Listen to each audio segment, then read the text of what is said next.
Samedi 25 mai. Le typhon de l'émeute est passé sur le quartier latin et la France, tout entière paralysée par les grèves, en a été bouleversée.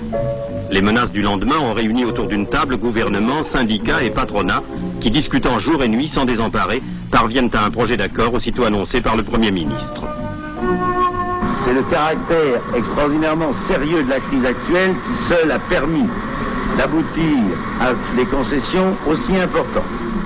Monsieur Segui, secrétaire général de la CGT, est l'un des principaux négociateurs de ce protocole. Et nous avons, à la fin de ces délibérations, apprécié ce qui était positif et mis en évidence aussi qu'il restait encore beaucoup à faire.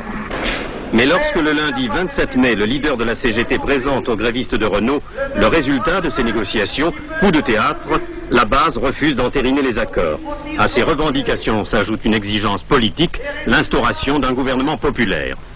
Sur le front des étudiants, Jacques Sauvageau tente à la fois de détourner le mouvement de la violence et d'en accroître l'efficacité en multipliant les contacts avec les ouvriers.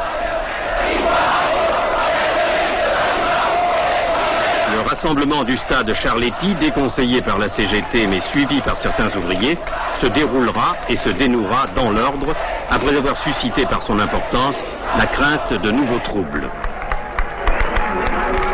Mais nous ne croyons pas aujourd'hui que la violence serait une arme efficace. L'évolution politique de la crise s'accélère.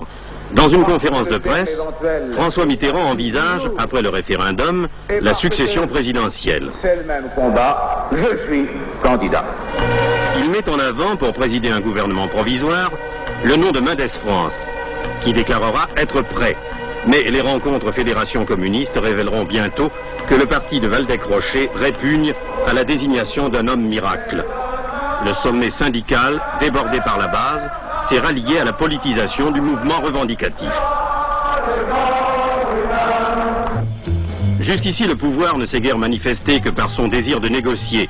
Les Français voient la situation se dégrader, heure après heure.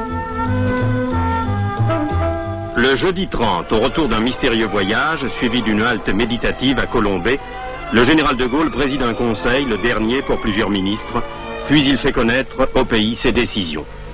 Dans les circonstances présentes, je ne me retirerai pas. Je ne changerai pas le Premier ministre. Je dissous aujourd'hui l'Assemblée nationale. Si donc cette situation de force se maintient, je devrais, pour maintenir la République, prendre, conformément à la Constitution, d'autres voies que le scrutin immédiat du pays. La République n'abdiquera pas.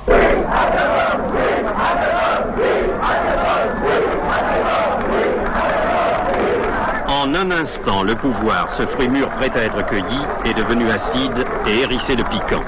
Il n'en faut pas plus pour que la manifestation silencieuse de soutien au régime ne prenne spontanément sur le chemin historique qui va de la Concorde à l'Étoile, l'aspect et les accents d'une fête nationale.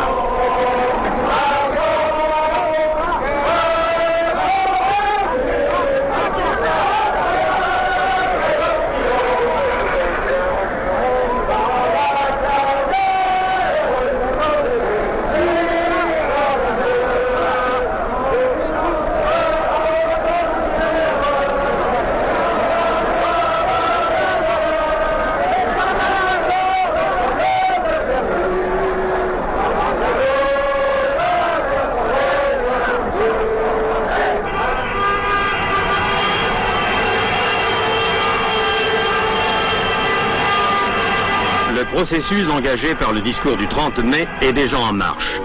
Le nouveau ministère Pompidou se signale par un chassé-croisé de ministres, une place plus large réservée aux gaullistes de gauche, des hommes nouveaux et même une femme.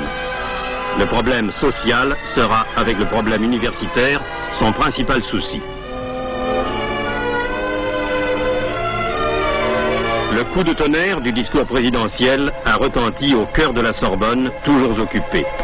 Les étudiants qui ont déclenché l'incroyable mécanisme de cette crise ont voulu y répondre par une nouvelle manifestation à Montparnasse, Cohn-Bendit en tête.